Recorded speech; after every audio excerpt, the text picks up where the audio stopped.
derrière ces questions aussi, il y a toujours cette autre préoccupation que les auteurs et les autrices s'aident entre eux, qu'il y a une espèce de cercle fermé, qu'on soutient toujours les mêmes, etc.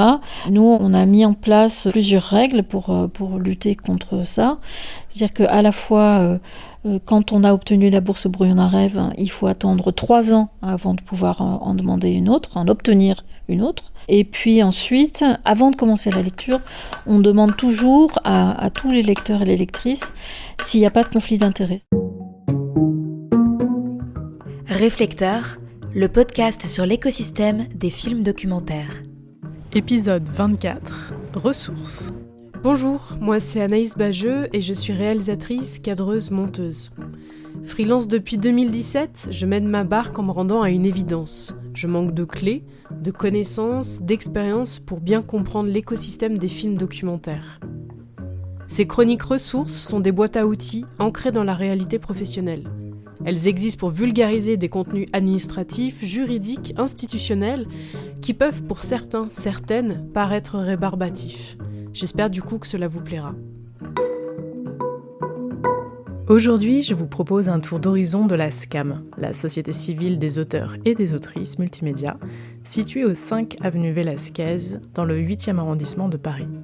C'est une OGC, une organisation de gestion collective, donc une société de perception et de répartition des droits d'auteur et d'autrices, et ça concerne les œuvres audiovisuelles du réel, les œuvres écrites, de traduction, les podcasts, la radio, le journalisme, les photographies, les écritures émergentes, les dessins et illustrations. Ouais, la liste elle est assez longue. Habitant en Haute-Savoie, j'y avais seulement mis les pieds une fois lors d'une projection il y a plus de 8 ans. J'avais été assez intimidée par cet établissement qui me semblait luxueux et par les personnes présentes lors de cette soirée. Invités par une amie, nous ne connaissions personne ou presque, et on tentait de noyer notre sentiment d'illégitimité dans le cocktail de bienvenue avec les mines de celles qui tentent de faire bonne figure. Pour éviter que mon ignorance et mes jugements hâtifs ne me mènent en bateau, j'ai souhaité comprendre ce qu'est réellement la SCAM, et j'ai donc contacté leur équipe pour lui proposer de participer à mon podcast. J'ai donc eu le plaisir d'y passer une journée entière en compagnie de Guillaume Toulon, le responsable juridique audiovisuel et nouveaux médias, et de Lise Roure, la responsable de l'aide à la création et des bourses Brouillon d'un rêve. Ces rencontres feront l'objet de plusieurs épisodes que vous aurez l'occasion d'écouter au fur et à mesure. On y parlera de la protection des œuvres, des droits moraux et patrimoniaux, du statut d'auteur et du droit d'auteur, de la copie privée, des bourses et des aides à la création. L'épisode qui nous concerne aujourd'hui vous propose un entretien avec Lise Roure, que j'ai enregistré en novembre 2021. Avec elle, nous parlerons des bourses de la SCAM, et cette discussion fera l'objet de 2 épisodes. Si vous avez peur que tout aille trop vite, ou que vous aimez simplement prendre des notes, pas de panique. Je vous fais un résumé en plusieurs points à la fin de l'épisode, alors détendez-vous. Lise nous emmène à la SCAM. Quelles sont les questions fréquentes que tu as, et de quelle façon tu souhaiterais leur répondre ? Il y avait notamment quand candidater. Alors, sur les questions les plus fréquentes qu'on me pose, il y a évidemment la question du bon moment pour déposer un projet.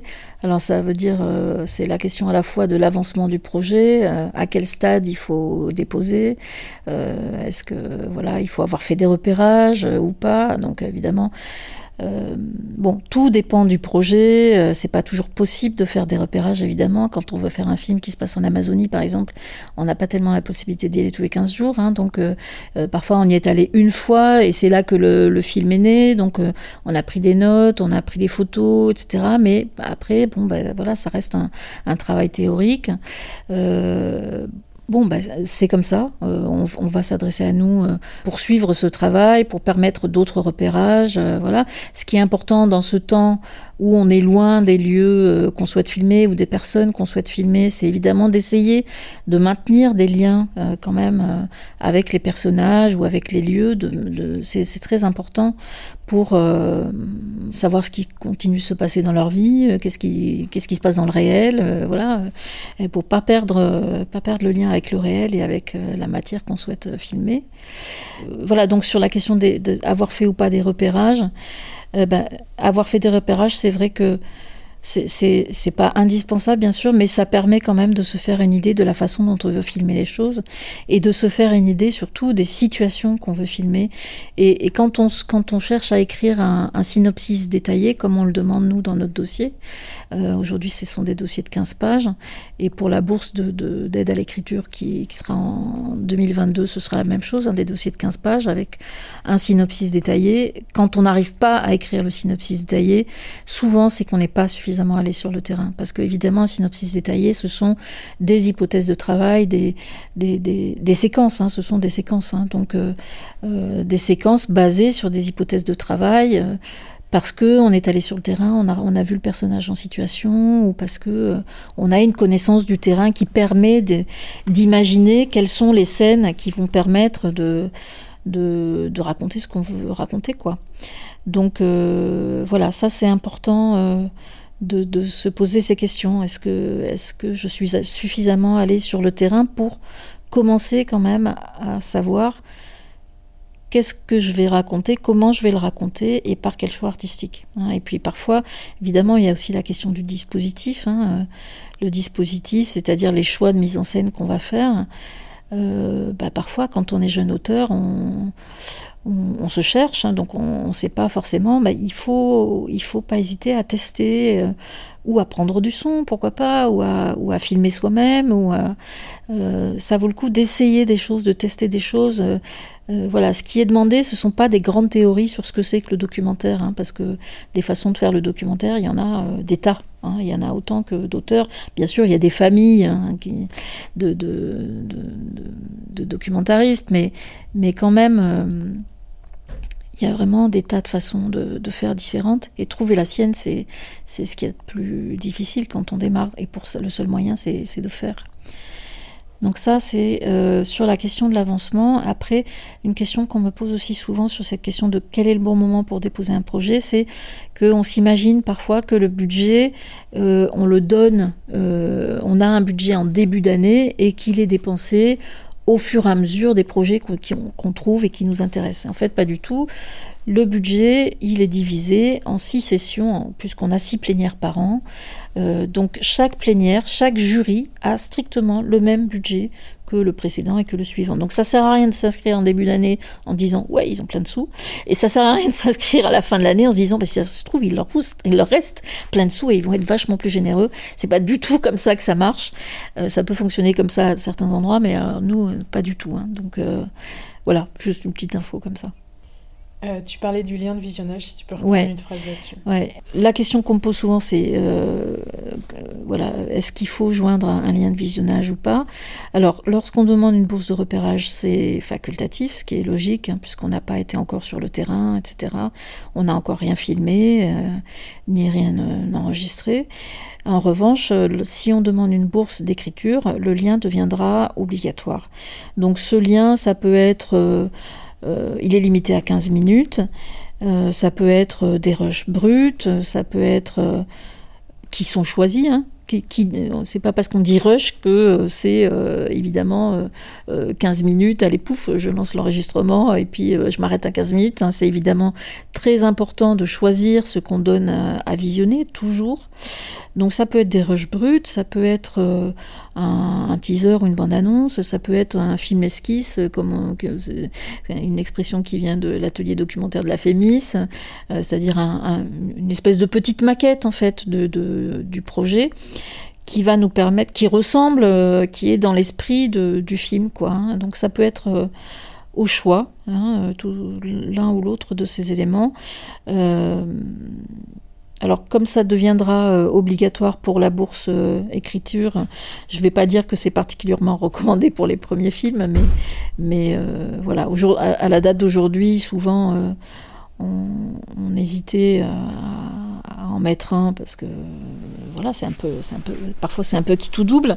Mais en tout cas, pour ces liens de visionnage, ce à quoi il faut faire particulièrement attention, c'est que quand on donne un lien de visionnage dans un dossier, il faut toujours l'accompagner d'un petit paragraphe qui dit pourquoi on a fait le choix de montrer telle ou telle chose, telle ou telle séquence. Voilà, est-ce que ce sont juste des images de repérage? Est-ce que ce sont des images qui ont vocation à rester de le film? Est-ce que ça devient la matière du film? Comment vous l'assumez? Parce que parfois des images de repérage, ça peut être un peu maladroit, mais si ça se trouve, c'est une séquence absolument importante pour vous et que vous voulez la garder bien qu'elle soit maladroitement filmée. Donc il faut expliquer, il faut accompagner les images qu'on donne toujours à ce stade. Une fois que c'est un film, chacun se l'approprie. Mais à ce stade-là du projet, c'est toujours important de consacrer 5 à 10 lignes sur les images qu'on donne à visionner, les images et les sons, bien sûr. Voilà, ça, c'est le conseil que je donne régulièrement.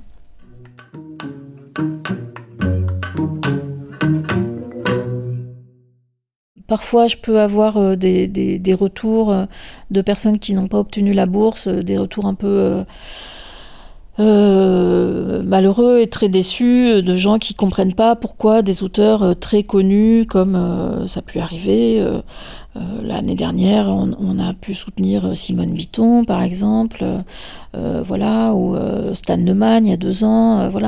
Il arrive que Brouillon d'un rêve soutienne effectivement des auteurs et des autrices très expérimentés, qui sont très reconnus, mais parce que ça reste des auteurs et des autrices qui sont dans des démarches extrêmement difficiles à produire, qui ne travaillent pas forcément encore avec la télévision. Parfois, certains ont décidé de ne plus travailler avec la télévision et de faire des films uniquement pour le cinéma, et ce sont des films qui sont très compliqués à produire. Parce qu'il y a une exigence particulière dans la forme, encore une fois, dans le propos, dans les prises de position. Et évidemment, Brouillon d'un rêve est aussi là pour ces auteurs et ces autrices, pour leur permettre d'amorcer un projet ou de les soutenir dans ce travail. C'est très important aussi.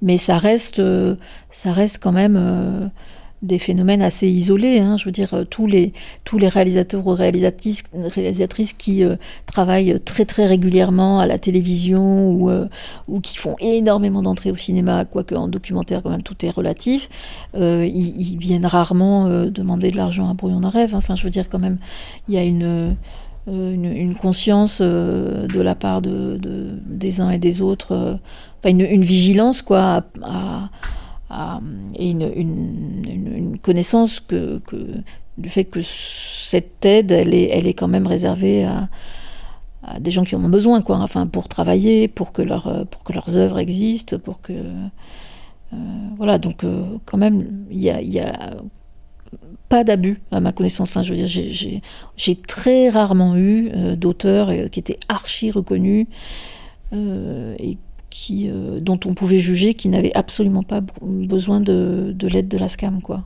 vraiment. Et voilà, et le reste des auteurs qu'on soutient, c'est 30% de premiers films, des auteurs et des autrices du monde entier, de la République démocratique du Congo à Taïwan, au Canada, c'est ça le travail de Brouillon d'un rêve, la réalité du travail de Brouillon d'un rêve. Après, bien sûr, il y a derrière ces questions aussi, il y a toujours cette autre préoccupation que les auteurs et les autrices cèdent entre eux, qu'il y a une espèce de cercle fermé, qu'on soutient toujours les mêmes, etc. Nous, on a mis en place plusieurs règles pour lutter contre ça.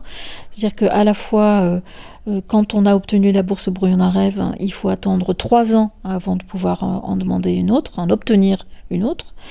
Et puis ensuite, lorsqu'on commence la lecture, avant de commencer la lecture, on demande toujours à tous les lecteurs et les lectrices s'il n'y a pas de conflit d'intérêt, c'est-à-dire qu'on donne la liste des projets candidats et on demande aux auteurs et aux autrices qui font partie des comités de lecture s'ils connaissent un tel ou s'ils ont travaillé avec un tel, s'il peut y avoir n'importe quel conflit d'intérêt. Évidemment que quelqu'un qui fait partie du comité de lecture, du lectorat ou du jury ne peut pas avoir travaillé sur un projet qui est candidat, ne peut pas produire un projet qui est candidat, et ne peut pas être partie prenante sur un projet. Ça peut pas être son proche, son compagnon, son fils, etc. Donc on a mis en place des règles comme ça de participation qui sont très importantes, et c'est important que ça se sache. On demande toujours, avant la lecture, est-ce qu'il y a un conflit d'intérêt ? S'il y a un conflit d'intérêt, la personne ne lit pas le projet en question, c'est quelqu'un d'autre qui le lit. Cette personne-là ne prendra pas part au débat. Si ça arrive dans le jury, par exemple, on va demander à la personne qui connaît tel ou tel auteur ou qui a travaillé avec, de sortir du jury pour ne pas entendre ce qui se dit aussi, parce que c'est plus sain aussi, parce qu'on sait très bien qu'après, telle personne va dire « Ah, t'étais au jury, alors qu'est-ce qui s'est dit ?» Non, ce qui se dit en jury et en plénière, c'est vraiment... ça reste en plénière et ça ne sort pas, chacun s'exprime à sa façon, de la façon la plus libre, rigoureuse et bienveillante possible, on essaye, mais ça doit rester entre nous et voilà, et c'est plus sain que les personnes proches des candidats ne prennent pas part au débat ni aux décisions.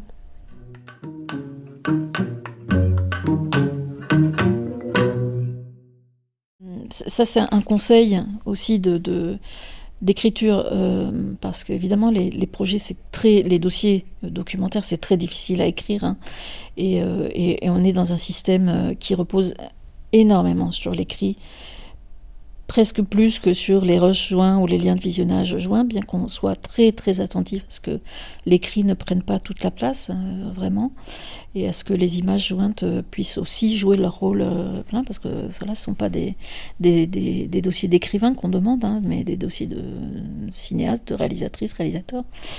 Donc c'est vrai que c'est très important quand on débute de lire des projets aussi pour voir comment font les autres, non pas il n'y a pas de projet modèle, hein, vraiment il ne faut pas prendre les autres projets comme des modèles ou des façons uniques de faire, encore une fois, mais juste savoir comment font les autres.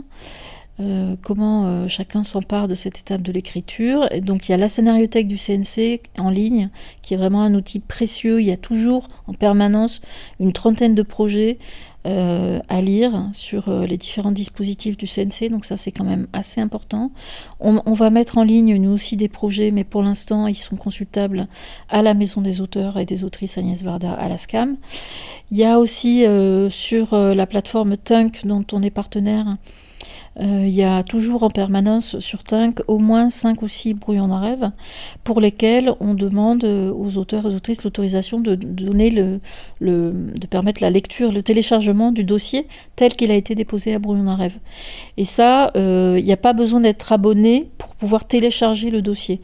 Alors c'est chouette de s'abonner à Tunk parce que c'est une mine aussi, hein, de découverte, mais on peut très bien consulter le projet brouillon d'un rêve, le télécharger sans être abonné et sans voir le film nécessairement. Donc ça c'est quand même quelque chose de très important, de se familiariser avec l'écriture de brouillon d'un rêve, et donc on a mis en place nous la permanence, je rappelle, pour à la Maison des auteurs. On ne lit pas les projets, on ne lit jamais les projets avant leur dépôt, leur inscription, mais en revanche on peut rencontrer les auteurs et les autrices pendant une demi-heure pour parler du projet, vous aiguiller un peu, répondre à vos questions, essayer de vous donner des conseils, voilà.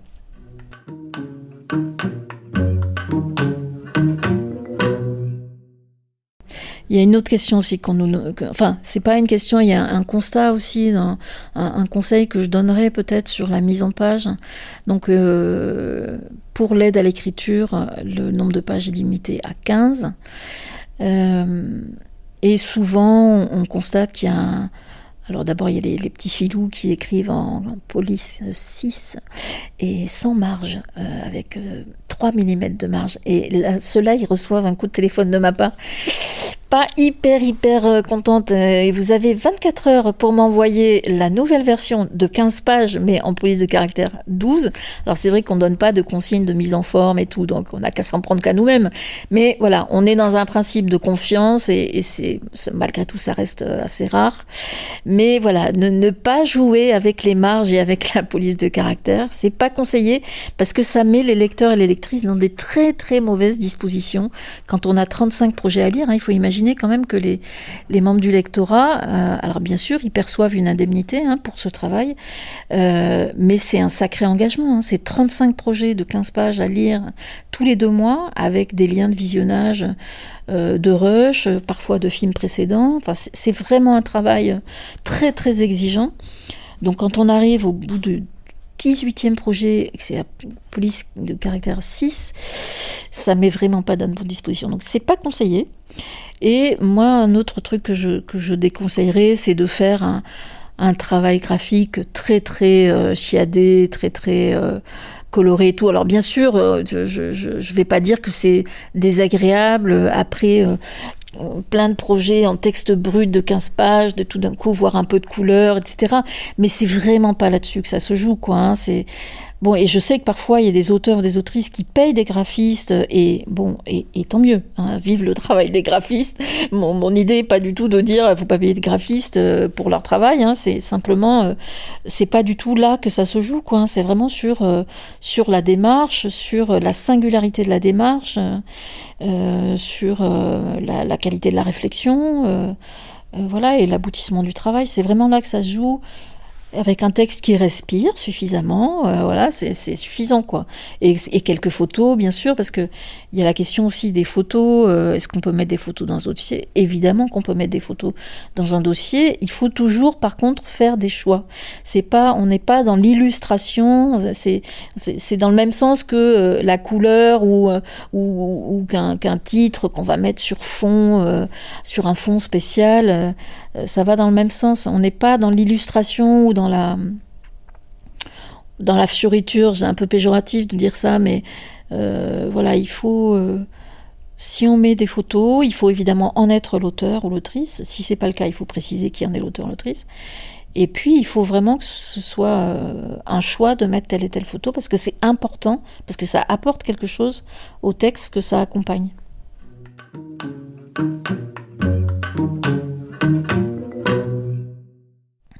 Tu dis qu'à partir de 2022, il va y avoir un changement et que va être proposé des bourses pour le repérage et pour l'écriture. Est-ce qu'on peut candidater pour les deux en même temps ? Ouais. Alors la nouveauté, c'est que ça va être un parcours, en fait. Et ce qu'on a souhaité, pour inciter les auteurs à venir vers nous dès le début, c'est de proposer ces 2 bourses comme un parcours. En fait, l'idée, c'est de demander la bourse de repérage d'abord, et ensuite d'aller demander la bourse d'écriture plus tard. Donc la bourse de repérage, elle va être limitée à un certain montant, à 2 500 €. Et ensuite, dès qu'on le souhaite, dès qu'on a fait les repérages en question, on peut s'inscrire à la bourse d'écriture pour demander une aide plus conséquente. Et le fait, par exemple, d'avoir été doté de la bourse repérage peut aider à avoir la bourse écriture ? Oui, mais enfin, c'est comme ce que je te disais sur les critères tout à l'heure, ça peut jamais être un critère isolé. Ce sera pas automatique du tout. C'est pas parce que tu as eu la bourse repérage que tu vas avoir la bourse écriture du tout. Parce que, voilà, à chaque fois, ça va être tout dossier qui nous est présenté une deuxième fois, que ce soit parce qu'il a eu la bourse de repérage ou que ce soit parce que c'est une deuxième présentation à l'initiative de l'auteur, nous est proposé comme une nouvelle proposition. On le voit jamais, on lit jamais des projets qui nous arrivent une deuxième fois en se disant tiens, quels progrès ont été faits, ou qu'est-ce qui a changé depuis la dernière fois. D'abord, ce sont pas forcément les mêmes personnes qui le lisent. Et puis, voilà, c'est pas en termes de progrès qu'on va juger, parce qu'on n'est pas à l'école, quoi. On va juger les propositions telles qu'elles nous arrivent ou tentées. C'est plus juste.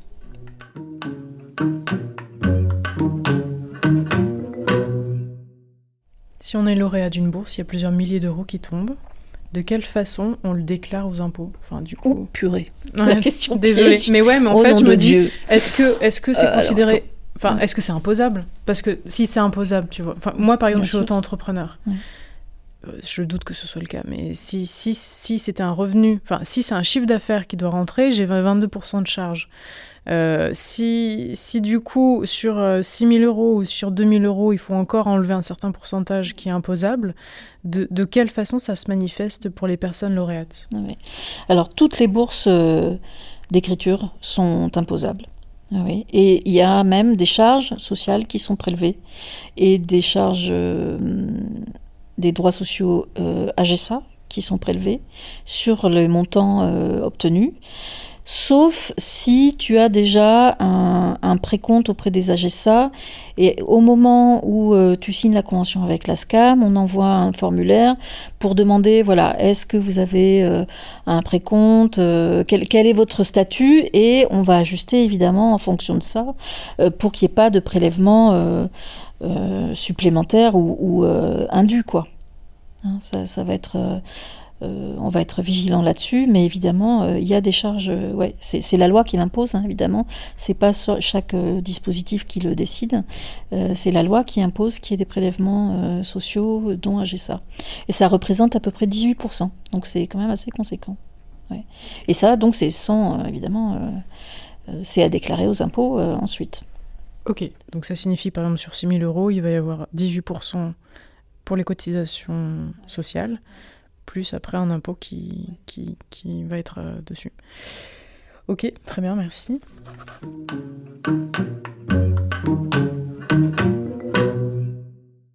Tu m'as transmis un catalogue qui est un catalogue annuel. Est-ce que tu peux m'en dire un peu plus à ce sujet ? Depuis 2 ans, on a souhaité éditer un catalogue. C'est le catalogue Brouillon d'un rêve documentaire. Donc, il existe le catalogue Brouillon d'un rêve documentaire 2019 et 2020. Là, on va commencer à travailler sur le 2021. Ce catalogue, il existe parce que chaque année, on faisait des bilans en interne, etc. Mais on souhaitait à la fois pouvoir aider les lauréats, les films que nous soutenons. On souhaitait avoir un outil aussi pour faire découvrir les projets qu'on soutient à des productions et à des diffuseurs aussi, parce que certains auteurs n'osent pas aller vers les diffuseurs ou se disent c'est pas la peine d'aller vers des diffuseurs pour ce type de démarche. Je sais que ça intéressera pas telle ou telle télé, etc. Donc on a souhaité faire ce catalogue pour mettre à l'honneur tous les projets qu'on soutient dans l'année et pour mettre à l'honneur aussi les films terminés dans l'année en question. C'est-à-dire qu'en 2020, il y a une première partie un peu de statistiques qui fait un petit bilan statistique.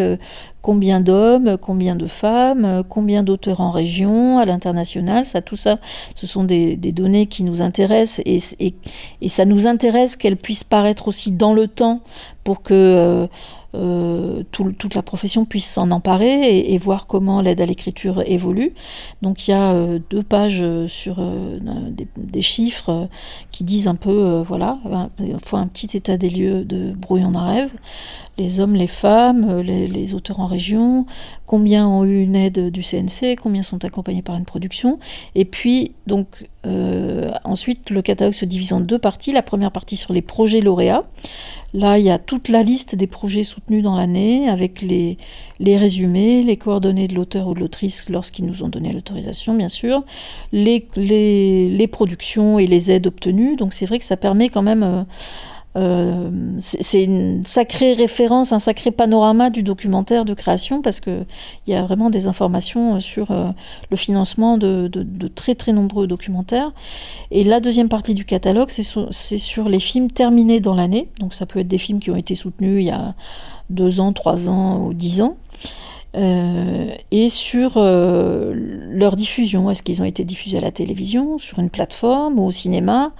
Et à chaque fois, il y a aussi le résumé, les coordonnées de l'auteur lorsqu'elle le souhaite, la production, la distribution, le diffuseur. Et voilà, et c'est vrai que c'est un outil destiné à contacter des productions ou des diffuseurs, mais évidemment c'est aussi un outil pour se rendre compte de comment le documentaire évolue, comment la diffusion du documentaire évolue aussi, parce qu'en 2020 on a vu par exemple une explosion des diffusions sur les plateformes, puisque les films étaient empêchés, les sorties salles étaient empêchées, etc. Il y a eu vraiment une explosion des plateformes cette année, donc on a eu énormément de films sur de très nombreuses plateformes, et donc voilà, tout ça est listé dans ce catalogue. Donc c'est un outil assez précieux. Il est disponible évidemment en format papier, mais on le tire à assez peu d'exemplaires parce que ça coûte vraiment très très cher à fabriquer cet objet. Et il est surtout disponible sur le site au format PDF, donc consultable par tout le monde en tapant tout simplement dans n'importe quel moteur de recherche, catalogue brouillon d'un rêve documentaire, SCAM, voilà, c'est assez facile à trouver.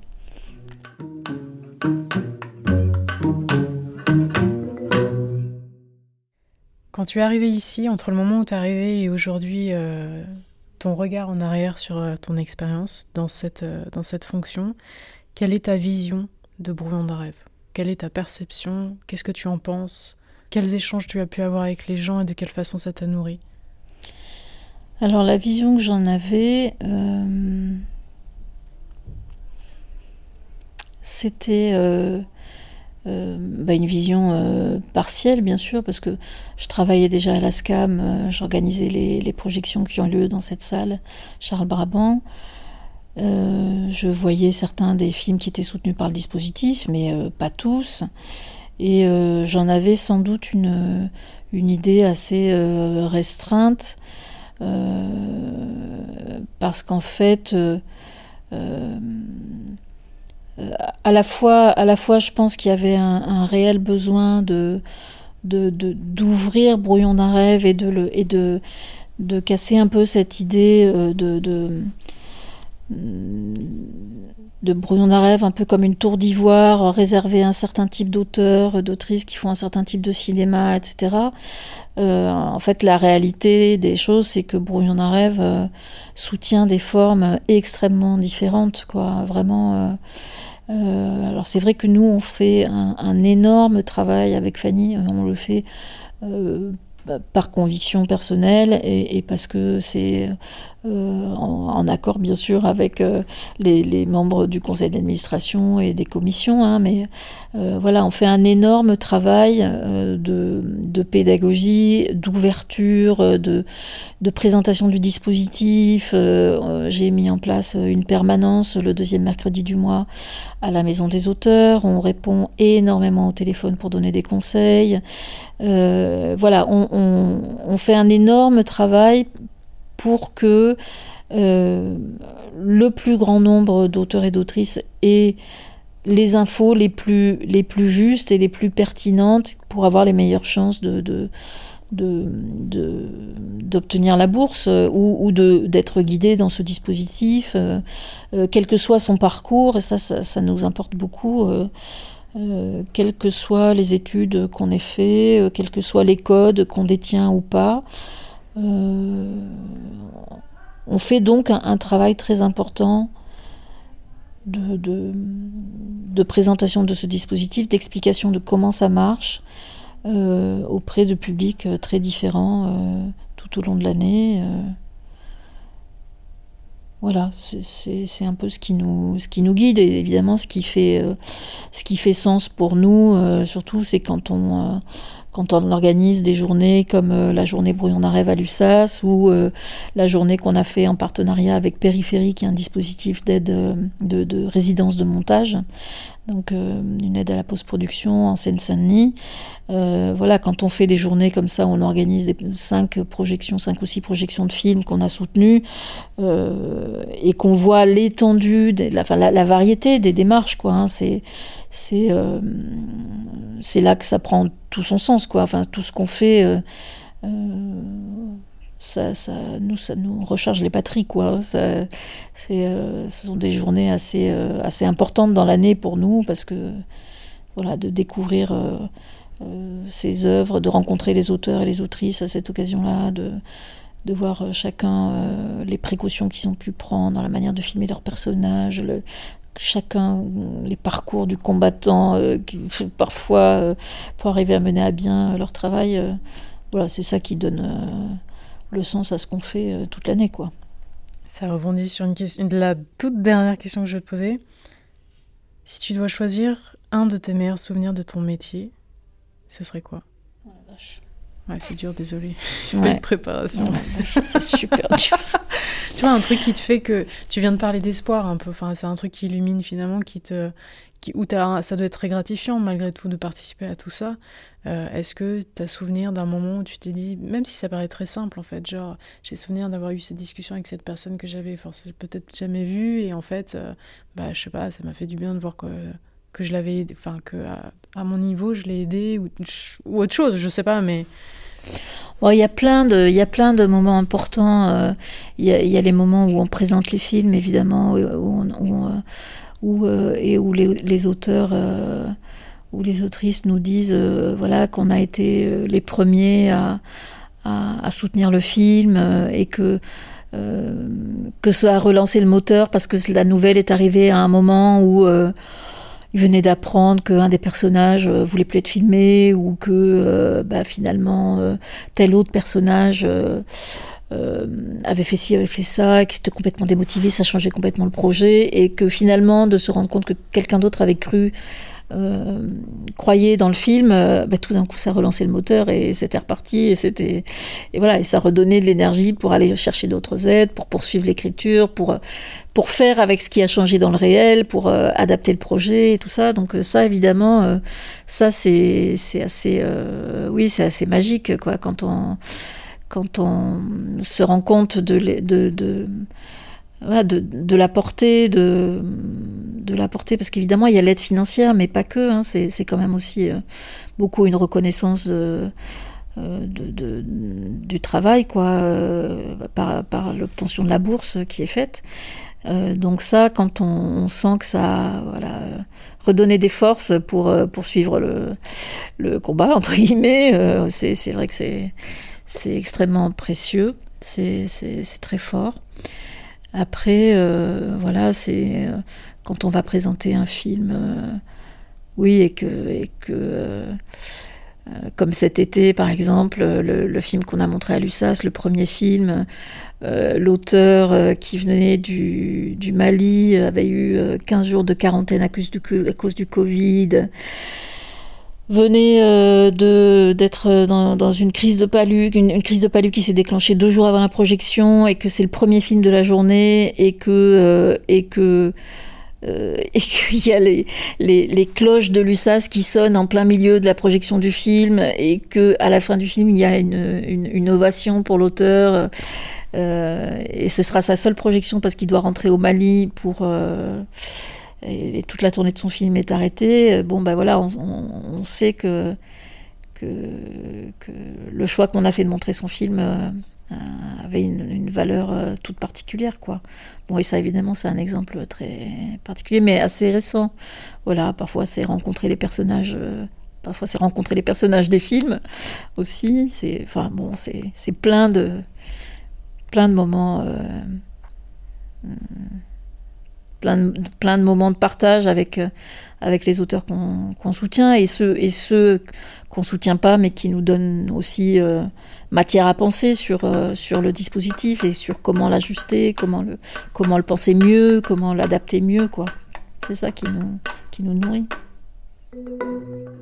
L'épisode se termine. Voici donc un résumé des questions les plus fréquentes. Concernant le budget, on suppose souvent qu'il est divisé en 6 sessions. C'est pas du tout le cas, parce que du coup, chaque plénière a strictement le même budget. Donc il n'y a pas de pression à avoir pour candidater tôt dans l'année, parce qu'il y aura exactement la même somme aux sessions de fin d'année. Est-ce qu'il faut un lien de visionnage ? Pas obligé pour la bourse de repérage, vu que du coup vous n'avez pas encore fait les repérages, mais par contre c'est obligatoire pour la bourse à l'écriture. Donc d'ailleurs vous pouvez mettre des rushs bruts, un teaser, un film maquette. L'idée c'est en tout cas d'expliquer pourquoi vous introduisez ces éléments. Il faut savoir que Brouillon d'un rêve soutient 30% des premiers films, et ce sont des auteurs et autrices du monde entier. Les personnes ayant reçu la bourse doivent d'ailleurs attendre 3 ans avant de recandidater, et il est demandé au comité de lecture s'il y a des conflits d'intérêts avec l'auteur ou l'autrice dont il est question. Tout ça dans le but d'avoir une démarche impartiale et juste. En conseil d'écriture, on vous invite à lire d'autres dossiers. Il n'y a pas de projet modèle en fait, mais l'idée c'est de savoir comment font les autres, parce que c'est toujours enrichissant. Il y a les scénariothèques du CNC, il y a aussi des projets qui sont à consulter à la SCAM, et également la plateforme Tank, où les auteurs et autrices permettent la lecture du dossier. Et d'ailleurs, il n'y a pas besoin d'être abonné pour ça. D'ailleurs, la SCAM ne lit pas vos projets avant le dépôt, mais par contre, ils se tiennent à disposition par téléphone ou en présentiel pour répondre à toutes vos questions sur votre dossier. Concernant la mise en page, pas besoin d'écrire en minuscules sans marge, en pensant que ça laisse plus de place. En fait, il faut garder à l'idée malgré tout que les gens qui vont lire vos projets, ils lisent 35 projets tous les 2 mois. Donc c'est un gros travail assez exigeant en lecture et du coup, si vous écrivez trop petit, ça va pas leur donner envie. Pas la peine non plus de faire un travail graphique beaucoup trop poussé, c'est pas du tout l'enjeu. Vous pouvez mettre des photos, mais c'est pas un besoin d'illustration. Il faut que ça fasse sens et du coup, d'ailleurs merci de préciser qui est l'auteur de ces photos. Il faut que ça apporte quelque chose. Également, ce n'est pas parce qu'on a eu la bourse de repérage qu'on va automatiquement recevoir la bourse d'écriture. Toutes les bourses d'ailleurs sont imposables. Il y a des droits sociaux AGSA d'ailleurs qui sont prélevés, et à part si vous êtes en précompte, et globalement c'est 18%. Si vous avez la moindre question concernant les bourses, moi je vous invite à contacter directement le pôle de l'aide à la création de la SCAM, qui se fera un plaisir d'y répondre. Vous pouvez les joindre par email, par téléphone. Je vous mets en description tous les liens qui pourront vous être utiles. Réflecteur, c'est fini pour aujourd'hui. Un grand merci à la SCAM et à Lise Roure pour cette rencontre. On se retrouve au prochain épisode pour le making-of du film Édouard, mon pote de droite, de Laurent Sibien. Merci d'avoir écouté ce podcast jusqu'au bout. J'espère qu'il vous a plu et si c'est le cas, je vous invite à laisser un avis sur Apple Podcast ou Spotify et à partager l'épisode autour de vous. Ce podcast, c'est aussi le vôtre. S'il y a des thématiques qui vous tiennent à cœur, que vous souhaitez me partager, sentez-vous libre de m'écrire en commentaire sur Instagram ou Facebook. Je répondrai à tous vos messages et je ferai de mon mieux pour créer un nouvel épisode. Un podcast produit et réalisé par mes soins, avec une composition musicale réalisée par Claire-Sophie Dagnan, avec Vera et Léon au violoncelle et une illustration d'Hugo Merel. À bientôt!